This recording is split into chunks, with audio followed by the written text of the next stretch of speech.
Hello dear aspirants. आपका स्वागत है हमारे YouTube family AB judiciary zone में। इस सेशन में हम लोग पढ़ेंगे महिलाओं का कार्यस्थल पर लैंगिक उत्पीड़न निवारण प्रतिषेध और प्रतितोष अधिनियम 2013 यानी कि the sexual harassment of women at work place act 2013। यह इस टॉपिक का दूसरा वीडियो है। इसका पहला पार्ट आप लोग प्लेलिस्ट से देख सकते हैं। आइए देख लेते हैं। इसके पहले पार्ट वाले वीडियो में सेक्शन 1 से लेकर के 10 तक कंप्लीट हो गया था, तो इस वीडियो में हम लोगों को पढ़ना है सेक्शन 11 से। तो पढ़ लेते हैं। यहाँ से देख सकते हैं कि अध्याय 4 हम लोग पढ़ रहे थे। तो अध्याय 4 में 3 सेक्शन दिया गया था, धारा 9, 10 और 11। तो पिछली वीडियो में हम लोग धारा 9 और 10 को पढ़ लिए थे। आज से पढ़ना है धारा 11 को। तो स्टार्ट कर लेते हैं। धारा 11 में दे रखा है परिवाद की जांच। सब क्लास 1 देख लेते हैं। यथा स्थिति आंतरिक समिति या स्थानीय समिति जहां प्रत्यर्थी कोई कर्मचारी है वहां प्रत्यर्थी को लागू सेवा नियमों के अनुसार, और यदि कोई नियम नहीं बनाया गया है वहां इस प्रकार, तो जैसा विहित हो परिवाद की जांच करने की कार्यवाही करेगी। या किसी घरेलू कर्मकार के विषय में स्थानीय समिति आईपीसी यानी कि इंडियन पेनल कोड भारतीय दंड संहिता की धारा 509 और यदि कोई और विधि हो तो उसके अनुसार मामला रजिस्टर करने के लिए 7 दिन के अंदर पुलिस को परिवाद भेजेगी। तो यहाँ पे 2 चीज़ दे रखा है कि यदि अगर प्रत्यर्थी कोई कर्मचारी है तो वहाँ पे आंतरिक समिति और स्थानीय समिति जैसा कि उसको लागू हो सेवा नियम उसका, उसके अनुसार जांच की जाएगी। और यदि वह प्रत्यर्थी कर्मचारी नहीं है बल्कि घरेलू कर्मकार है तो उसको भारतीय दंड संहिता की धारा 509 के अनुसार जांच की जाएगी। और अगर कोई उस समय और विधि प्रचलित हो तो उस विधि के अनुसार जांच किया जाएगा और उसको 7 दिन के अंदर पुलिस को परिवाद भेजना होगा। आगे देख लेते हैं। प्रोवाइजो भी दे रखा है। परंतु जहां की व्यथित महिला यथा स्थिति समिति को यह सूचित करती है कि धारा 10 उपधारा 2 में जो सुलह या समझौता किया गया है उसके किसी शर्त का प्रत्यर्थी द्वारा पालन नहीं किया गया है, वहां समिति परिवाद की जांच करने के लिए कार्यवाही करेगी या पुलिस को परिवाद भेजेगी। अभी हम लोग पिछले वीडियो में पढ़ा है धारा 10 को, तो उसमें समझौते के माध्यम से मामले को निपटाने की बात की गई है। तो वही यहाँ पर दे रखा है कि यदि वह महिला उसको सूचित करती है समिति को, यथास्थिति समिति को, यहाँ पे जहाँ पे भी समिति केवल है तो आप लोग समझ जाइएगा कि यथास्थिति समिति यानी कि वहाँ पे जैसा भी मामला हो आंतरिक समिति या फिर स्थानीय परिवार समिति माना जाएगा। तो अगर कोई प्रत्यर्थी सुलह का नियम नहीं मानता है तो महिला के व्यथित महिला के परिवाद करने पर कहने पर समिति या तो जांच करेगी या फिर उसकी पुलिस रिपोर्ट भेज देगी, पुलिस को परिवाद भेजेगी। आगे देख लेते हैं। परंतु यह और कि जहां दोनों पक्षकार कर्मचारी हैं यानी कि व्यथित महिला भी है और प्रत्यर्थी भी है, वहां उनको जांच के प्रक्रम के दौरान यानी जांच की कार्यवाही के दौरान सुनवाई का अवसर दिया जाएगा और निष्कर्ष की प्रति दोनों पक्षकारों को दे दी जाएगी। आगे देख लेते हैं। सब क्लास 2 आईपीसी यानी कि भारतीय दंड संहिता की धारा 509 में किसी बात के होते हुए भी कोर्ट जब प्रत्यर्थी को दोष सिद्ध ठहराया जाता है तब धारा 15 के उपबंधों को ध्यान में रखते हुए प्रत्यर्थी द्वारा व्यथित महिला को धनराशि देने का आदेश करेगा। यानी कि धारा 15 में क्या दिया हुआ है, धारा 15 में दिया गया है प्रतिकर के बारे में। तो प्रतिकर प्रत्यर्थी द्वारा दिया जाता है व्यथित महिला को, तो यही वही बात यहाँ पे की गई है। आगे देख लेते हैं। सब क्लास 3 समिति जांच करते समय सीपीसी यानी सिविल प्रक्रिया संहिता के अधीन सिविल कोर्ट की शक्तियों का प्रयोग करेगी। और क्या शक्तियां होंगी इसकी, तो देख लेते हैं। किसी व्यक्ति को समन कर सकेगी और उसको हाजिर कराना तथा उसकी शपथ पर परीक्षा करना। बी में है दस्तावेजों के प्रकटीकरण या पेशकरण की अपेक्षा करना। अन्य कर्तव्य जो विहित हो नियमों के द्वारा तो वो ये सब कर सकेगा। कौन कर सकेगा, समिति कर सकेगी। समिति में कौन कौन आ जाएंगे, तो आंतरिक समिति या फिर स्थानीय समिति जैसी भी स्थिति हो। आगे देख लेते हैं। सब क्लास 4 उपधारा 1 के अधीन जांच 90 दिन की अवधि के भीतर पूरी की जाएगी। तो ये डेट आप लोग याद रखिएगा कि जो 90 दिन की अवधि है इसके अंदर सभी जांच पूरी की जाएगी। ये डेट हमेशा एग्जाम में प्री के एग्जाम में पूछ लेता है, तो आप लोग ध्यान रखिएगा अच्छे से। आगे देख लेते हैं। अध्याय 5 परिवाद की जांच दे रखा है। इसमें टोटल कितने सेक्शन हैं? तो 12 से लेकर के 18 तक है। पढ़ लेते हैं। धारा 12 में क्या है, मैंने इस टाइप में राइट किया है ताकि आप लोगों को सभी सेक्शन और अध्याय अच्छे से लर्न रहे, क्योंकि ये सब एग्जाम में पूछ लिया जाता है डायरेक्ट क्वेश्चन बना करके। तो देख लेते हैं। धारा 12 में दे रखा है जांच लंबित रहने के दौरान कार्यवाही। धारा 13 में जांच रिपोर्ट। धारा 14 में है मिथ्या या दोषपूर्ण परिवाद और मिथ्या साक्ष्य के लिए दंड। धारा 15 में है प्रतिकर का अवधारण। धारा 16 में है परिवाद की अंतर्वस्तुओं और जांच कार्यवाहियों के प्रकाशन या सार्वजनिक करने का प्रतिषेध। धारा 17 में है परिवाद की अंतर्वस्तुओं और जांच कार्यवाहियों के प्रकाशन या सार्वजनिक करने के लिए सख्ती। धारा 18 में है अपील। अब आइए एक एक को डिटेल में देख लेते हैं। धारा 12 जांच लंबित रहने के दौरान कार्यवाही। सब क्लास 1 जांच के लंबित रहने के दौरान यदि व्यथित महिला यानी कि जो पीड़ित महिला थी लिखित अनुरोध करती है, तब यथा स्थिति आंतरिक समिति या स्थानीय समिति वहां के नियोजक को निम्न सिफारिश कर सकेगी। व्यथित महिला या प्रत्यार्थी का किसी अन्य स्थान पर स्थानांतरण करना, ट्रांसफर करना।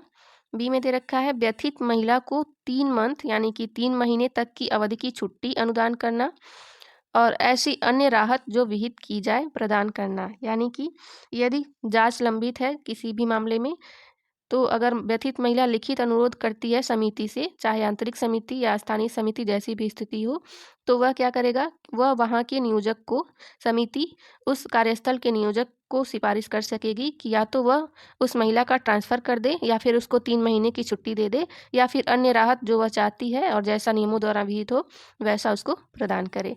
क्लास 2 इस धारा के अधीन व्यथित महिला को दी गई अवकाश ऐसे अवकाश के अतिरिक्त होगी जिसके लिए वह अन्यथा हकदार है। यानी कि जब कोई भी छुट्टी दी जाती है किसी भी व्यक्ति को जो काम करता है, तो उन छुट्टियों के अतिरिक्त यह छुट्टी दी जाएगी उस व्यथित महिला को। सब क्लास 3 उपधारा 1 के अधीन समिति की सिफारिश पर नियोजक ऐसे सिफारिशों को कार्यान्वित करेगा और ऐसी रिपोर्ट समिति को भेजेगा। यानी कि जो उपधारा 1 के अधीन समिति नियोजक को करने के लिए सिफारिश की है, वह उसकी सिफारिश को कार्यान्वित करेगा उस पे काम और ऐसी रिपोर्ट समिति को भेज देगा। आगे देख लेते हैं। आई होप आप लोगों को अच्छे से समझ में आ रहा होगा। यदि समझ में आ रहा है तो प्लीज़ वीडियो को लाइक कर दीजिएगा, मुझे थोड़ा मोटिवेशन मिलता है। आइए देख लेते हैं धारा 13 में। धारा 13 में दे रखा है जांच रिपोर्ट के बारे में, पढ़ लेते हैं। क्लास 1 जांच के पूरा होने पर समिति, यहाँ पे आप लोग दोनों समिति को ध्यान में रखिएगा, या तो आंतरिक समिति भी हो सकती है और स्थानीय समिति भी, जैसा कि वहाँ पे मामला हो, अपने निष्कर्षों की एक रिपोर्ट यथास्थिति नियोजक या जिलाधिकारी को जांच के पूरा होने की तारीख से 10 दिन की अवधि के अंदर देगी और ऐसी रिपोर्ट संबंधित पक्षकारों को उपलब्ध कराई जाएगी। यानी कि जो समिति है वह जो जांच करेगी उसकी रिपोर्ट नियोजक को या फिर वहाँ के जिलाधिकारी यानी कि डीएम को कितने दिन की अवधि के अंदर देगी, तो 10 दिन की अवधि के अंदर देगी और उसकी रिपोर्ट की जो प्रति होगी वह दोनों पक्षकारों को यानी कि व्यथित महिला को या फिर और प्रत्यार्थी को उपलब्ध कराएगी। आगे पढ़ लेते हैं। सब क्लास 2 जहां समिति, आंतरिक समिति या फिर स्थानीय समिति इस निष्कर्ष पर पहुंचती है कि प्रत्यार्थी के विरुद्ध अभिकथन साबित नहीं किया गया है, वहां वह नियोजक और जिलाधिकारी को कहेगी कि मामले में आगे और कार्यवाही का किया जाना अपेक्षित नहीं है। यानी कि जहां प्रत्यार्थी को दोषी नहीं पाया जाता है वहां पे वो सिफारिश कर सकेगी समिति। किससे करेगी, तो नियोजक से और जिलाधिकारी से करेगी कि और आगे कार्यवाही न की जाए उस विषय में। सब क्लास 3 जहां प्रत्यार्थी के विरुद्ध अभिकथन साबित हो गया है वहां समिति यथास्थिति नियोजक या जिलाधिकारी को निम्नलिखित के लिए सिफारिश करेगी कि वह प्रत्यार्थी को लागू सेवा नियमों के अनुसार कदाचार के रूप में या जहां ऐसा सेवा नियम नहीं बनाए गए हैं वहां जैसा विहित किया जाए लैंगिक उत्पीड़न के लिए कार्यवाही करे। प्रत्यार्थी के वेतन या मजदूरी से व्यथित महिला को या उसके विधिक वारिसों को धनराशि देने के लिए धनराशि की कटौती करे। यहाँ पे अगर प्रत्यार्थी के विरुद्ध अभिकथन साबित हो जाता है, यानी कि वह दोषी पाया जाता है, तो समिति जो है वो नियोजक को और जिलाधिकारी से सिफारिश करेगी कि वह उसको लैंगिक उत्पीड़न के लिए उसके विरुद्ध कार्यवाही करे और उसके वेतन में से या फिर मजदूरी में से व्यथित महिला को धनराशि देने के लिए उसके वेतन से कटौती कर ले। परंतु यदि प्रत्यार्थी अपने कर्तव्य से अनुपस्थित है, यानी कि उस समय वह वहाँ कार्य नहीं कर रहा है या उसका नियोजन समाप्त हो गया है, यानी कि वह रिटायर हो गया है, तो नियोजक प्रत्यार्थी को व्यथित महिला को राशि देने का निर्देश देगा। परंतु यह और कि यदि प्रत्यार्थी राशि नहीं देता है तो समिति संबंधित जिलाधिकारी यानी कि डीएम को भू राजस्व के बकाया के रूप में राशि की वसूली के लिए आदेश देगी। यानी कि किस परिस्थिति में उससे भू राजस्व के बकाया के रूप में राशि की वसूली की जाएगी, तो जब वह अपने कर्तव्य से अनुपस्थित है, यानी कि उस समय कार्य नहीं कर रहा है, और या फिर जब वह रिटायर हो चुका है। आगे पढ़ लेते हैं सब क्लास 4, नियोजक या जिलाधिकारी। ये अथॉरिटी आप लोग याद रखिएगा, नियोजक यानी कि जो कार्यस्थल है वहाँ का मालिक, या फिर जिलाधिकारी यानी कि डीएम, उसके द्वारा सिफारिश के प्राप्ति के 60 दिन के अंदर उस पर कार्यवाही करेगा। तो ये डेट भी इम्पॉर्टेंट है, आप लोग ध्यान रखिएगा। आगे पढ़ लेते हैं धारा 14। धारा 14 में है मिथ्या या द्वेषपूर्ण परिवाद और मिथ्या साक्ष्य के लिए दंड। पढ़ लेते हैं सब क्लास 1।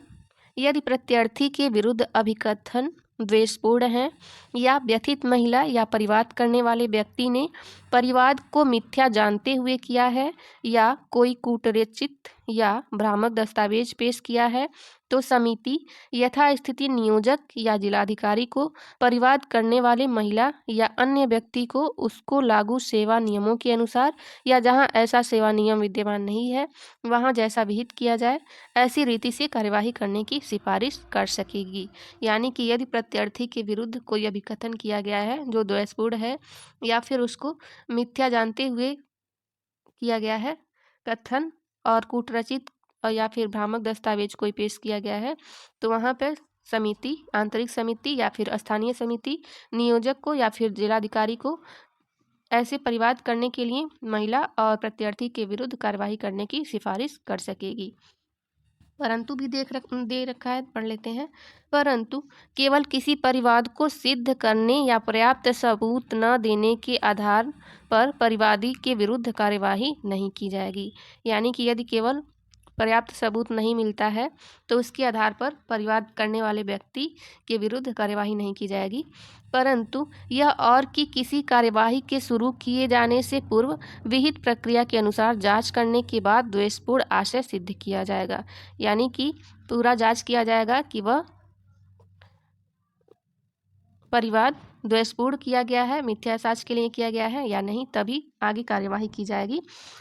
आगे पढ़ लेते हैं सब क्लास 2। जहाँ किसी साक्षी ने मिथ्या साक्ष्य दिया है या कोई कूटरचित या भ्रामक दस्तावेज दिया है, वहाँ समिति यथास्थिति नियोजक या जिलाधिकारी को साक्षी के विरुद्ध कार्यवाही करने की सिफारिश करेगी। यानी कि यहाँ पे हमने ऊपर देखा अभी सब क्लास 1 में प्रत्यार्थी या फिर जो व्यथित महिला है उसके विरुद्ध किया गया था, मिथ्या साक्ष्य देने का वो था, और इसमें सब क्लास 2 में साक्ष्य के विरुद्ध कार्यवाही करने के लिए समिति सिफारिश कर रही है। किससे? तो नियोजक और जिलाधिकारी से। आगे पढ़ लेते हैं धारा 15। धारा 15 में है प्रतिकर का अवधारण या फिर प्रतिकर कैसे निर्धारित किया जाएगा। पढ़ लेते हैं सब क्लास 1। धारा 13(3) के खंड 2 के अधीन व्यथित महिला को प्रतिकर दिलाने में यथा स्थिति समिति यानी कि जैसे भी मामला हो आंतरिक समिति या फिर स्थानीय समिति निम्नलिखित बातों को ध्यान में रखेगी। तो कौन कौन सी बातों को ध्यान में रखेगी, पढ़ लेते हैं। व्यथित महिला को हुए मानसिक आघात, पीड़ा, यातना और भावात्मक कष्ट, लैंगिक उत्पीड़न की घटना के कारण वृत्ति के अवसर की हानि, नेक्स्ट चिकित्सा व्यय, नेक्स्ट प्रत्यार्थी की आय और वित्तीय हैसियत, नेक्स्ट एक मुश्त या किस्तों में ऐसे संदाय की साध्यता। तो इन सभी बातों का ध्यान रखा जाएगा प्रतिकर का निर्धारण करते समय। आगे पढ़ लेते हैं धारा 16 देख लेते हैं। परिवाद की अंतर्वस्तुओं और जांच कार्यवाहियों के प्रकाशन या सार्वजनिक करने का प्रतिषेध। सूचना अधिकार अधिनियम 2005 में किसी बात के होते हुए भी धारा 9 के अधीन किए गए परिवाद की अंतर्वस्तुओं, व्यथित महिला, प्रत्यर्थी और साक्षी की पहचान और पते, सुलह और जांच कार्यवाहियों से संबंधित किसी जानकारी, समिति की सिफारिशों तथा नियोजक या जिलाधिकारी द्वारा की गई कार्यवाही को किसी भी रीति से प्रकाशित, प्रेस और मीडिया को संसूचित या सार्वजनिक नहीं किया जाएगा। तो यहाँ पे दे रखा है कि जितने भी उसके अंतर्गत कार्यवाही की जाएगी किसके प्रति, तो व्यथित महिला या फिर प्रत्यर्थी और साक्षी के किसी भी पहचान को, उनका एड्रेस को, या फिर सुलह या जांच कार्यवाहियों की जानकारी या फिर समिति की कोई भी सिफारिश है तो यह प्रोहिबिट किया गया है कि उसको प्रकाशित नहीं किया जाएगा। परंतु इस अधिनियम के अधीन लैंगिक उत्पीड़न की किसी पीड़ित को सुनिश्चित न्याय के संबंध में जानकारी का व्यथित महिला या साक्षियों के नाम, पते या पहचान या उनकी पहचान को प्रकल्पित करने वाली किसी अन्य विशिष्टियों को प्रकट किए बिना प्रसार किया जा सकेगा। यानी कि यदि आवश्यक है उसको न्याय दिलाने के लिए व्यथित महिला को, तो विशिष्टियों के साथ कुछ प्रकट किए बिना उसका प्रचार प्रसार किया जाएगा, जैसे कि फेस नहीं दिखाया जाएगा और भी बहुत सारे रूल बनाए गए हैं तो उनके अनुसार किया जाएगा। आगे देख लेते हैं धारा 17, परिवाद की अंतर्वस्तुओं और जांच कार्यवाहियों के प्रकाशन या सार्वजनिक करने की शक्ति।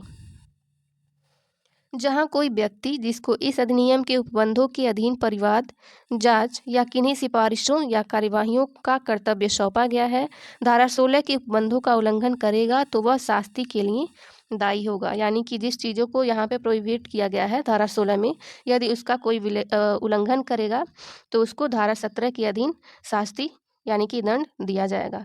नेक्स्ट पढ़ लेते हैं धारा 18। धारा 18 में अपील को दिया गया है। अपील के बारे में पढ़ लेते हैं।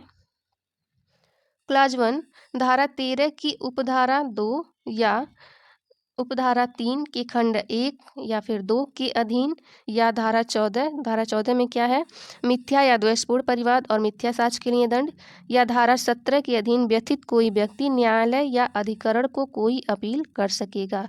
यानी कि जो धारा 13 है उसके अधीन, धारा 13 में अभी हम लोगों ने पढ़ा कि जांच रिपोर्ट के बारे में है, तो उसके अधीन, और धारा 14 यानी कि इसमें क्या है, तो मिथ्या या द्वेषपूर्ण परिवाद और मिथ्या साक्ष्य के लिए दंड, और धारा 17 के अधीन यदि कोई व्यथित है महिला तो वह कहाँ पे अपील करेगी, तो न्यायालय या फिर अधिकरण में कर सकेगी। आगे देख लेते हैं सब क्लास 2। उपधारा 1 के अधीन अपील सिफारिशों के 90 दिन के अंदर की जाएगी। तो ये अवधि आप लोग याद रखिएगा, 90 दिन की अवधि के अधीन के अंदर अपील की जाएगी। आगे पढ़ लेते हैं। अध्याय 6 आ गया। अध्याय 6 में दे रखा है धारा 19, और धारा 19 में दे रखा है नियोजक के कर्तव्य। तो पढ़ लेते हैं कौन कौन से कर्तव्य होते हैं नियोजक के। ए में दे रखा है कार्यस्थल पर सुरक्षित कार्य वातावरण उपलब्ध कराना, जिसके अंतर्गत व्यक्तियों से सुरक्षा भी है। बी लैंगिक उत्पीड़न के दंड और आंतरिक समिति के गठन का आदेश कार्यस्थल के सहज दृश्य पर लगाना, यानी कि जो आंतरिक समिति का गठन किया जाएगा उसका आदेश कार्यस्थल के सहज दृश्य पर, यानी कि जहाँ पे बराबर तरीके से दिख सके वहाँ पर लगाया जाएगा। कर्मचारियों का जागरूक करने के लिए नियमित अंतरालों पर कार्यशालाएं और जानकारी कार्यक्रम और आंतरिक समिति के सदस्यों के लिए अभिविन्यास कार्यक्रम आयोजित करना। डी आंतरिक समिति या स्थानीय समिति को परिवाद पर कार्यवाही करने और जांच का संचालन करने के लिए आवश्यक सुविधाएं उपलब्ध कराना। ई समिति के समक्ष प्रत्यर्थी और साक्षियों की हाजिरी सुनिश्चित करने में सहायता करना। एफ में दे रखा है समिति को ऐसी जानकारी उपलब्ध कराना जो धारा 9(1) के अधीन किए गए परिवाद को ध्यान में रखते हुए अपेक्षित है। जी में दे रखा है यदि कोई महिला आईपीसी यानी कि भारतीय दंड संहिता या तत्समय प्रवृत्त किसी विधि के अधीन अपराध के संबंध में परिवाद फाइल करना चाहती है तो उसे सहायता प्रदान करना। एच में है ऐसी कार्यस्थल में जहां लैंगिक उत्पीड़न हुआ है अपराधकर्ता के विरुद्ध यदि व्यथित महिला चाहे तो जहां अपराधकर्ता को कोई कर्मचारी नहीं है वहां आईपीसी या अन्य किसी विधि के अधीन कार्यवाही आरंभ करवाना। आई में दे रखा है लैंगिक उत्पीड़न को सेवा नियमों के अधीन कदाचार मानना और ऐसा कदाचार के लिए कार्यवाही आरंभ करना। और जे में है आंतरिक समिति द्वारा दिए गए रिपोर्ट का समय पर प्रस्तुत करना। तो धारा सेक्शन में नियोजक के कर्तव्यों की सूची दी गई है कि कौन कौन से कार्य नियोजक करेगा। तो आप लोग 1-2 बार इसको वीडियो स्किप करके पढ़ सकते हैं अच्छे से। आगे देख लेते हैं। अध्याय 7 देख लेते हैं। धारा 20 जिला अधिकारी के कर्तव्य या शक्तियाँ। अभी हमने ऊपर देखा कि धारा 19 में नियोजक के कर्तव्य और शक्तियाँ दे रखी थी और धारा 20 में जिलाधिकारी के कर्तव्य या शक्तियाँ दे रखी हैं। पढ़ लेते हैं। जिलाधिकारी स्थानीय समिति द्वारा दी गई रिपोर्ट को समय से प्रस्तुत किए जाने को मॉनिटर करेगा, यानी कि जो स्थानीय समिति रिपोर्ट देगी वह उसको मॉनिटर करेगा। लैंगिक उत्पीड़न और महिलाओं के अधिकारों के संबंध में जानकारी सृजित करने के लिए, यानी कि जानकारी पर्याप्त कराने के लिए NGO गैर सरकारी संगठन को लगाने का उपाय करेगा। आगे देख लेते हैं। अध्याय 8 लास्ट चैप्टर है ये। इसमें प्रकीर्ण दे रखा है। इसमें धारा है 21 से लेकर के 30 तक। पढ़ लेते हैं कौन सी धारा में क्या दिया गया है। धारा 21 समिति द्वारा वार्षिक रिपोर्ट प्रस्तुत करना। धारा 22 नियोजक द्वारा वार्षिक रिपोर्ट में जानकारी का सम्मिलित किया जाना। धारा 23 समुचित सरकार द्वारा कार्यान्वयन की मॉनिटरी और आंकड़े रखा जाना। धारा 24 है समुचित सरकार द्वारा अधिनियम के प्रचार के लिए उपाय किया जाना। धारा 25 है सूचना मांगने और अभिलेखों का निरीक्षण करने की शक्ति। धारा 26 अधिनियम के उपबंधों के उल्लंघन के लिए शास्ति यानी कि दंड। धारा 27 कोर्ट द्वारा अपराध का संज्ञान। धारा 28 में दे रखा है अधिनियम का किसी अन्य विधि के अल्पीकरण में न होना। धारा 29 में है समुचित सरकार के नियम बनाने की शक्ति और धारा 30 में है कठिनाइयों को दूर करने की शक्ति। अब इसको डिटेल में देख लेते हैं। धारा 21 में है समिति द्वारा वार्षिक रिपोर्ट प्रस्तुत करना। तो क्या है इसमें यथास्थिति आंतरिक समिति या स्थानीय समिति प्रत्येक कैलेंडर वर्ष में, यानी कि प्रत्येक 1 साल में ऐसे प्रारूप या समय पर जो विहित किया जाए वार्षिक रिपोर्ट तैयार करेगी और उसको नियोजक तथा जिलाधिकारी को प्रस्तुत करेगी। तो यहाँ पे कुछ खास दिया नहीं गया है, बस यही कहा गया है कि जो समिति है वह अपनी रिपोर्ट को किसको प्रस्तुत करेगी, नियोजक को और जिलाधिकारी को। कितने साल पे, तो 1 साल पे। आगे देख लेते हैं। धारा 22 नियोजक द्वारा वार्षिक रिपोर्ट में जानकारी का सम्मिलित किया जाना। नियोजक मामले के निपटारे की संख्या को, यानी कि जितने भी मामले उस साल में किए गए हैं उसको वार्षिक रिपोर्ट में शामिल करेगा, या जहां रिपोर्ट अपेक्षित नहीं है वहां ऐसे मामलों की संख्या जिलाधिकारी को सूचित करेगा। यानी कि जितने भी मामले 1 साल के अंतर्गत आए हैं वो उन सभी को क्या करेगा, रिपोर्ट करेगा। कौन करेगा, तो नियोजक करेगा। और किसको, उसकी संख्या को सूचित करेगा, तो जिलाधिकारी को। आगे देख लेते हैं। धारा 23 समुचित सरकार द्वारा कार्यान्वयन की मॉनिटरी और आंकड़े रखा जाना। समुचित सरकार के अंतर्गत कौन कौन से आ जाएंगे, तो राज्य सरकार और केंद्र सरकार दोनों आ जाएंगे। इस अधिनियम की कार्यवाही की मॉनिटरी करेगी और कार्यस्थल पर लैंगिक उत्पीड़न के फाइल किए गए और निपटाए गए सभी मामले की संख्या के आंकड़े को रखेगी। तो यहाँ पे बस ही अथॉरिटी आप लोगों को याद रखना है कि आंकड़े का संख्या कौन आंकड़ा रखेगा, तो समुचित सरकार रखेगी। आगे है धारा 24 समुचित सरकार द्वारा अधिनियम के प्रचार के लिए उपाय किया जाना। इसको डिटेल में देख लेते हैं। धारा 24 में दे रखा है समुचित सरकार द्वारा अधिनियम के प्रचार के लिए उपाय किया जाना। समुचित वित्तीय और अन्य संसाधनों के अधीन रहते हुए इस अधिनियम के उपबंधों के बारे में समझ बढ़ाने के लिए सुसंगत सूचना, शिक्षा, संसूचना और प्रशिक्षण सामग्रियां विकसित कर सकेगी और जानकारी कार्यक्रम स्थापित कर सकेगी। बी में दे रखा है स्थानीय परिवाद समिति के सदस्यों के लिए अभिविन्यास और प्रशिक्षण कार्यक्रम निश्चित कर सकेगी। तो यहाँ पे समुचित सरकार क्या करेगी, अधिनियम का प्रचार प्रसार करने के लिए उपाय करेगी धारा 24 के अंतर्गत। नेक्स्ट पढ़ लेते हैं। धारा 25 सूचना मांगने और अभिलेखों का निरीक्षण करने की शक्ति।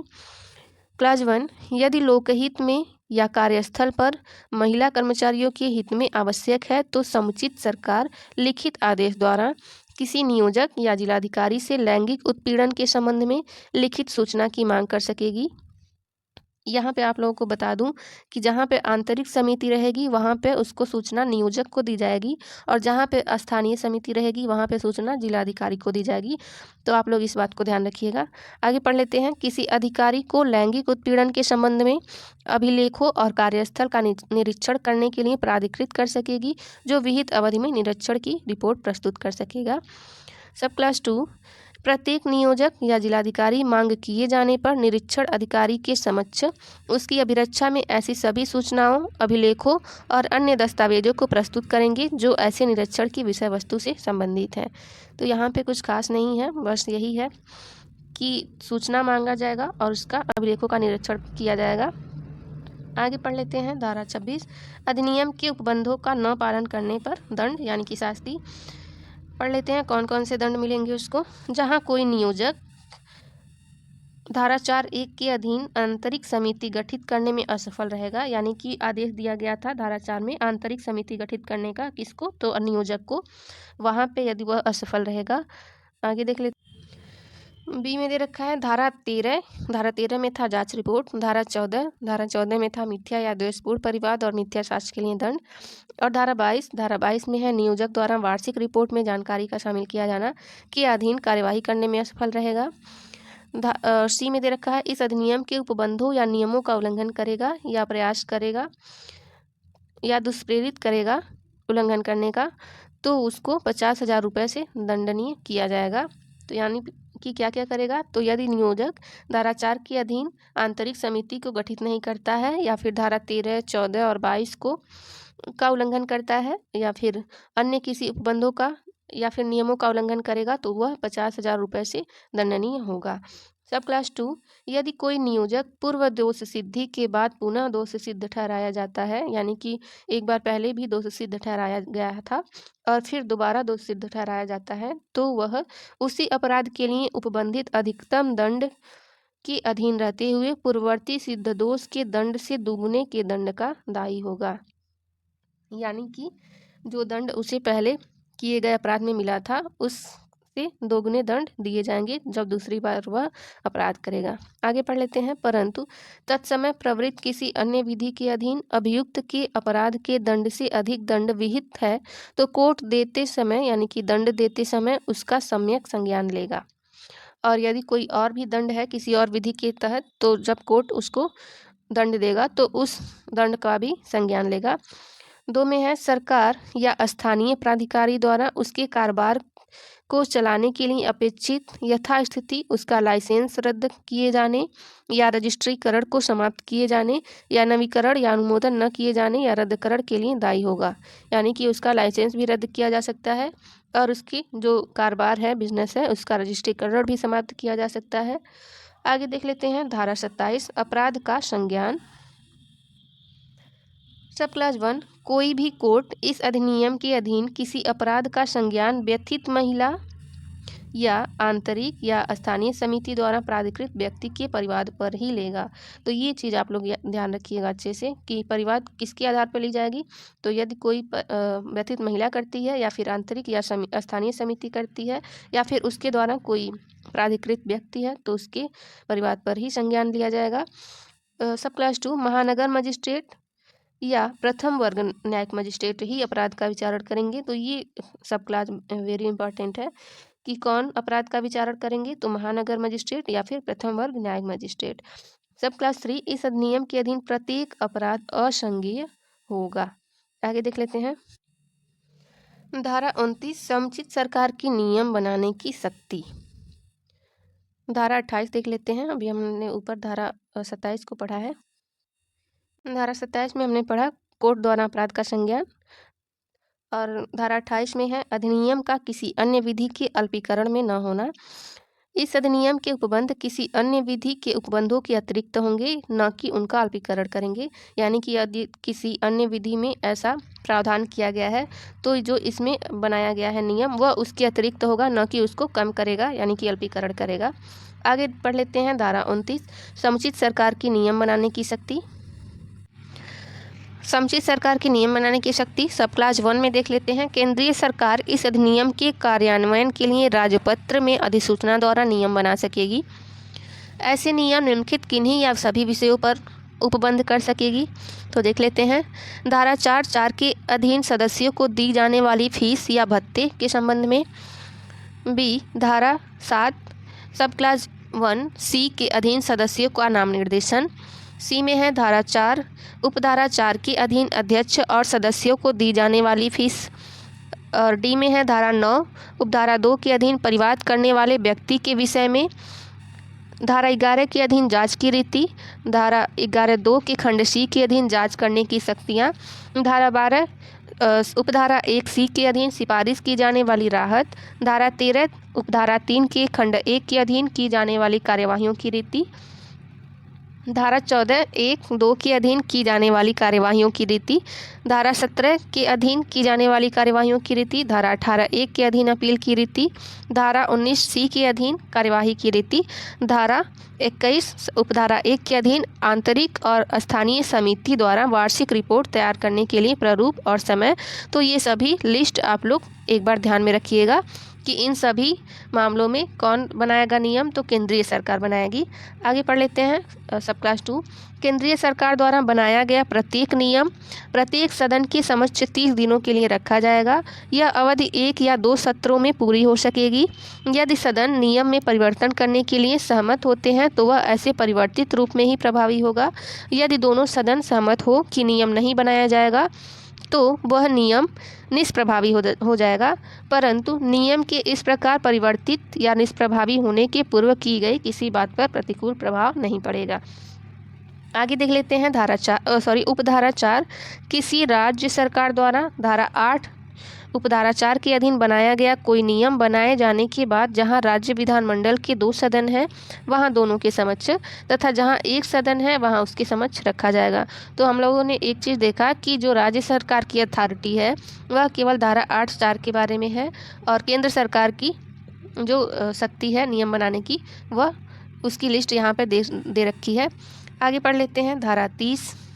धारा 30 में है कठिनाइयों को दूर करने की शक्ति।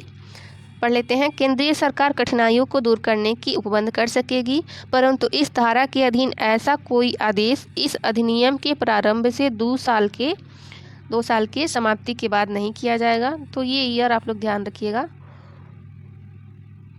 सब क्लास 2 इस धारा के अधीन किया गया प्रत्येक आदेश किए जाने के बाद यथाशीघ्र संसद के प्रत्येक सदन के समक्ष रखा जाएगा। तो यह आप लोग अथॉरिटी यहाँ पे भी याद रखिएगा कि यहाँ पे है केंद्र सरकार। आई होप आप लोगों को यह एक्ट पूरा अच्छे से समझ में आया होगा। धन्यवाद।